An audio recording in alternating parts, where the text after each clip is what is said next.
Hello friends, welcome back to my channel. আমি সন্দীপ আজ তোমাদের কাছে নিয়ে চলে এসেছি একটা নতুন ভিডিও।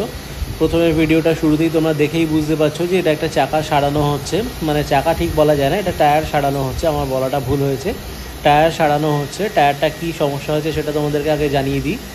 এই আমার এখানে টায়ারটা দেখতে পাচ্ছ, এটা আমার রয়্যাল এনফিল্ড মেটিও 350-র সামনের চাকা। সামনের টায়ারটার মধ্যে একটা এরকম বড় গজাল টাইপের ঢুকে গেছিলো, এই দেখতেই পাচ্ছ তোমরা, খোলা হয়েছে চাকাটা। এখানে এরকম এই জগ সাপোর্ট দিয়ে এরা উনি দাদা চাকাটা খুলে নিয়েছেন, খুলে নিয়ে টায়ারটাকে বার করে নিয়েছেন, বার করে নিয়ে উনি রিপেয়ার করছেন। আসলে সমস্যাটা তোমাদের ডিসকাস করে নিই। আমার একটা বড় গজালের মতো ঢুকে গেছিলো এবং যেহেতু ওটা রাত্রিবেলা হয়েছিল তাই আমাকে 5-6 কিলোমিটার ওই অবস্থায় চালাতে হয়েছে। তারপরে আমি পরের দিন যথাযথ রিপেয়ার করেছিলাম পাংচার কিট দিয়ে দোকানে নিয়ে গিয়ে। তো ওনারা 2-3টে করে কিট লাগিয়ে রিপেয়ার করে দিয়েছিল। প্রতিবারই কী হচ্ছে, 2-3 দিন চলার পরে সেম জায়গা থেকে আবার চাকার হাওয়া বেরোতে আরম্ভ করে দিচ্ছে, টায়ারটা পাংচার হয়ে যাচ্ছে। তো এরকমভাবে আমি 2-3বার রিপেয়ার করালাম। তারপরে আমি এই দাদার কাছে নিয়ে এলাম। এই দাদার দোকানটা আমি তোমাদেরকে জানিয়ে দিচ্ছি কোথায়। এই দাদার দোকানটা হচ্ছে সল্টলেকে যাওয়ার পথে, সল্টলেক সেক্টর 5 যাওয়ার পথে চিংড়িঘাটার মোড় আছে, চিংড়িঘাটার ফ্লাইওভারটা পার করে রাইট সাইডে পড়বে। মানে যখন তুমি পার্ক সার্কাস থেকে মা ফ্লাইওভার থেকে নেমে সল্টলেক যাওয়ার পথ, সেক্টর 5 যাওয়ার পথে ডান হাতে পড়বে, আর সেক্টর 5 থেকে যদি চিংড়িঘাটার দিকে আসো তাহলে বাঁ হাতে পড়বে। এই দাদার ওয়ার্কশপে সব কিছু অটোমেটিক মেশিন দিয়ে করা হয়। টায়ার খোলবার মেশিন আছে, হুইল অ্যালাইনমেন্ট মেশিন আছে, টায়ার লাগানোর মেশিন আছে। তাছাড়া এইসব মেশিনগুলো তো দেখতেই পাচ্ছ কী কী উনি টেকনোলজি ব্যবহার করছেন। এনিওয়ে, হাওয়া দেওয়ার মেশিনও রয়েছে, নানা রকম সুযোগ সুবিধা রয়েছে। তা সেইটার জন্যই আমি এখানে করলাম, কারণ আমি এমনি জায়গায় রিং খোলাই না। চাকার রিং খুলতে গিয়ে অনেক সময় কী হয়, টায়ার খুলতে গেলে রিং থেকে অনেক সময় দাগ হয়ে যায়। দাগ হয়ে গেলে কী হয়, পরে খুব বাজে দেখায়। এই যে দেখতে পাচ্ছ, এই জিনিসটা আমাদের ভেতর থেকে লাগিয়ে দিলেন উনি বললেন যে এই চাকাটা আপনার যদি আরও বেশি চালাতে হয়, আমার এই টায়ারটা অলরেডি 32,000 কিলোমিটার চলে গেছে, 32,000 কিলোমিটার চলেছে, মাত্র একটা পাংচার হয়েছিল। তাই উনি বললেন যে যখন একটা মাত্র পাংচার হয়েছে আর এখনও টায়ারের গুটি ঠিক আছে, সিএট কোম্পানির এটা জুম টায়ার। তো যাই হোক, এই টায়ারটাকে উনি রিপেয়ার করে দিলেন। রিপেয়ার করার জন্য উনি বলেন ভেতর থেকে খুলে এটাকে রিপেয়ার করতে হবে। ভেতর দিয়ে পাংচারের এই পাঁচটা যদি করে দেওয়া হয় তাহলে সেক্ষেত্রে সেটা নাকি আর লিক করবে না। কারণ বাইরে দিয়ে করার জন্য কি হচ্ছে, যেহেতু উনি পাংচার কিট দিয়ে রিপেয়ার করে আগের বার 2-3বার এরকম ঘটে গেছে যে প্রতিবারই 2-3 দিনের মধ্যে আবার হাওয়া বেরোতে শুরু করে দিচ্ছে। উনি বলছেন যেহেতু গাড়ির ওয়েট বেশি, তাই গাড়ির বডি ওয়েট বেশি হওয়ার ফলে চাকায় প্রেশার বেশি পড়ছে। তো চাকায় প্রেশারটা পড়ার ফলে, আর আমার গাড়ি প্রচুর চলে, প্রতিদিনই 120 কিলোমিটারের কাছাকাছি বাইক চলে, তাই সেক্ষেত্রে বাইকটা এত রান করবার ফলে কী হচ্ছে, টায়ারটা গরম হয়ে গিয়ে ওখান থেকে লিক করতে শুরু করে দিচ্ছে।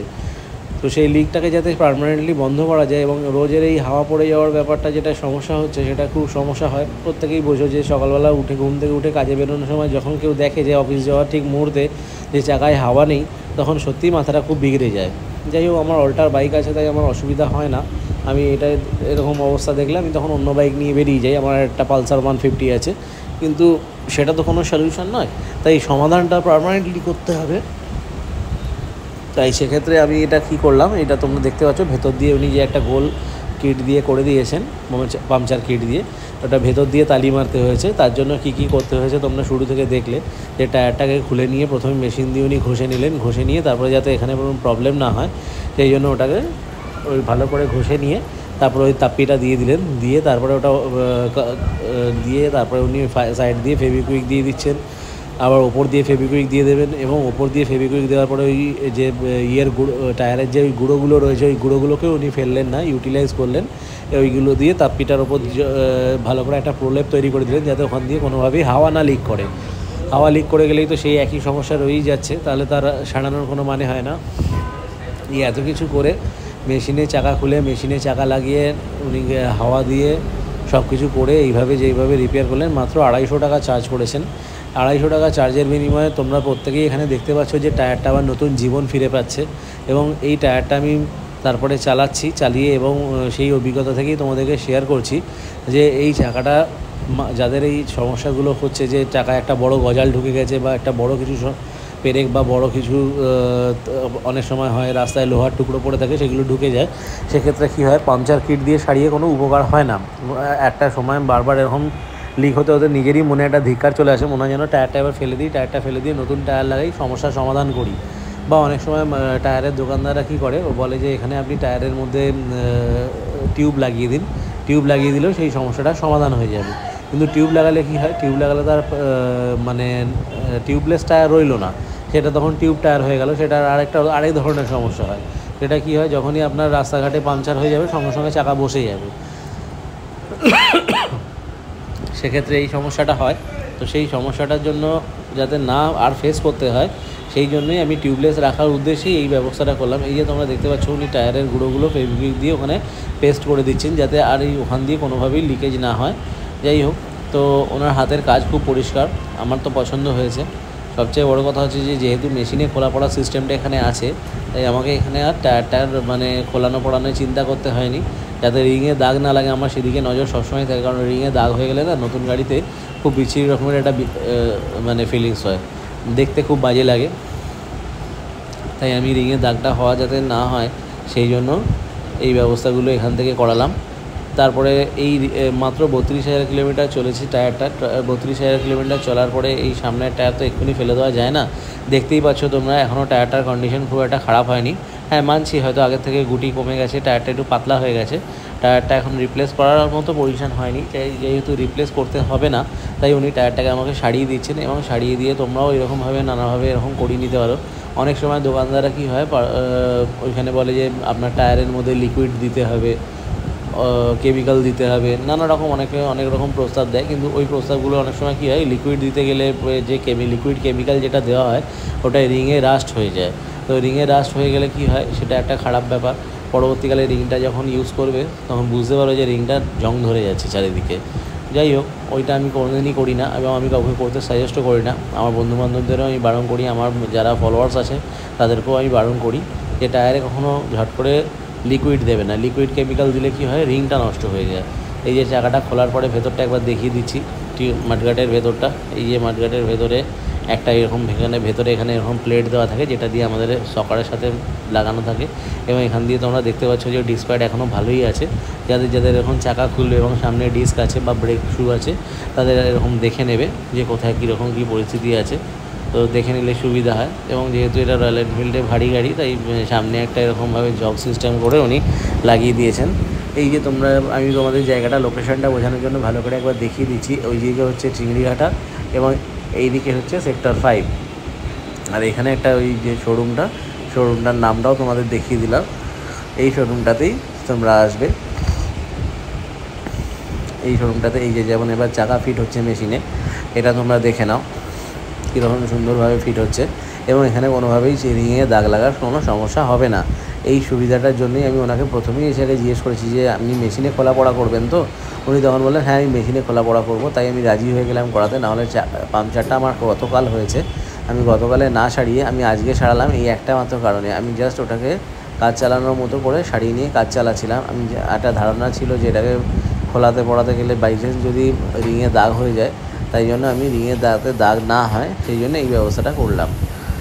এবার উনি হাওয়া দেবেন চাকায়, হাওয়া দিয়ে চাকাটাকে ফিট করবেন। আমি তোমাদের সবই দেখাচ্ছি, তোমরা আমার সাথে দেখতে থাকো।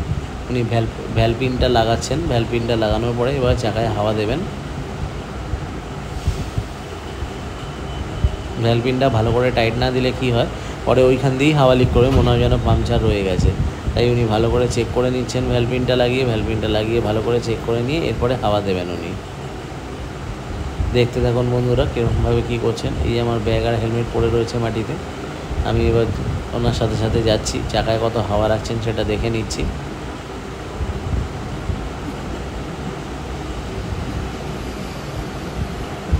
আমি নর্মাল এয়ার প্রেশার ব্যবহার করি, মানে নর্মাল এয়ার প্রেশার বলাটা ভুল, নর্মাল এয়ারটা ব্যবহার করি। আমি কোনো নাইট্রোজেন গ্যাস দিই না, শুধুমাত্র তার একটাই কারণ, নাইট্রোজেন গ্যাস সবসময় সব জায়গায় অ্যাভেলেবেল হয় না। যখন লং রাইডে যাই তখন ওই হাওয়াগুলো খুলে দিয়ে আবার নাইট্রোজেন গ্যাস দিয়ে দিই, তাতে কী হয় টায়ারটা ঠান্ডা থাকে।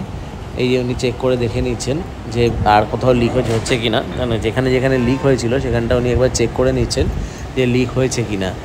যদি লিক থেকে যায় তাহলে তো সারানোটা বেকার হয়ে গেল, এবং উনি আমাকেও প্রমাণসহ দেখিয়ে দিচ্ছেন যে আর লিক করছে না চাকাটা। তাহলে কি হয়, আমি এখানে আর পয়সা তো দেওয়ার, যেহেতু আমরা কাজ করাচ্ছি, তাই উনি আমাকে প্রমাণসহ দেখিয়ে দিলেন যে চাকায় আর কোনো লিক হচ্ছে না, হাওয়া বেরোচ্ছে না। তাই উনি এবার রিংটাকে গাড়িতে ফিট করে দিচ্ছেন, টায়ারটা গাড়িতে লেগে যাচ্ছে। এই রয়্যাল এনফিল্ডের সামনের চাকা খোলাটা খুব একটা ডিফিকাল্ট নয়, তবে পেছনের চাকাটা শুনেছি খোলা একটু ডিফিকাল্ট, তবে আমার এখনও সেরকমভাবে প্রয়োজন হয়নি। আমার একবার চাকা পাল্টাতে হয়েছে, টায়ার পাল্টাতে হয়েছে, তখনই একবার খুলতে হয়েছিল, এবং সেটাও আমি এরকমই একজন প্রফেশনাল লোকের কাছে করিয়েছিলাম, তিনিও খুব সহজেই খুলেছিলেন। এইভাবে টায়ারটা লাগাচ্ছেন উনি, রিংটা লাগাচ্ছেন চাকার সাথে। লাগানোর সময় একটুখানি অ্যালাইনমেন্টটা দেখে নিতে হয়, নাহলে ওটা হাজার ঠোকাঠুকি করলেও ঢুকবে না। তাই ওটা উনি একবার অ্যালাইনমেন্টটা যেহেতু ঢুকছে না, উনি মিলিয়ে দেখে নিচ্ছেন। এবং রয়্যাল এনফিল্ডের যে নাটগুলো উনি খুলেছিলেন, সেই নাটগুলো উনি আবার লাগিয়ে দিচ্ছেন। কীভাবে কী করছেন দেখতে থাকো বন্ধুরা। আমি সম্পূর্ণ তথ্যটা নিয়ে তোমাদের সামনে আজকে এসেছি, কারণ এই চাকা সংক্রান্ত না মানুষের টিউবলেস টায়ারের অনেক সময় অনেক রকম মানে কি বলবো ভুল ধারণা, ভ্রান্ত ধারণা মানুষের মধ্যে তৈরি করে চাকার অনেক দোকানদাররাই কী করেন, ভুল পথে পরিচালনা করে চাকাটাকে পাল্টে দেন। ওতে কি হয়, সুবিধা হয় ওনাদের যে একটা টায়ার পাল্টানো হলো এবং নতুন টায়ার লেগে গেল, তাতে গাড়ির পারফরমেন্স ভালো থাকবে, ঠিক কথাই। কিন্তু টায়ারটা প্রতিবার মানুষের সবসময় কেনা সম্ভব হয় না। তাই প্রতিটা মানুষ সবসময় প্রতিদিন টায়ার কিনতে পারে না। একটা টায়ার রয়্যাল এনফিল্ডের সামনের টায়ার কিনতে প্রায় 3000 টাকার কাছে পড়ে যায়। তো প্রায় এক্স্যাক্ট দামটা এখনও বলতে পারছি না আমি কত টাকায় রয়্যাল এনফিল্ডের সামনের টায়ারের দাম পড়ে, কারণ হচ্ছে যে মেটিওরের সামনের চাকার দাম কত আমার ঠিক জানা নেই, কারণ আমায় এখনও পাল্টাতে হয়নি। তাই আমি যখন পাল্টাবো সেটারও একটা ভিডিও করে তোমাদেরকে ফুল ডিটেল দিয়ে দেবো। এনিওয়ে, তা মাত্র 250 টাকার বিনিময়ে যদি আমাদের টায়ারটা আবার চলতে পারে কিছু না হলেও 2-4 হাজার কিলোমিটার বা 5000 কিলোমিটার, আমার মনে হয় মধ্যবিত্ত ফ্যামিলিতে এটা অনেক বেশি বেনিফিট দেয়।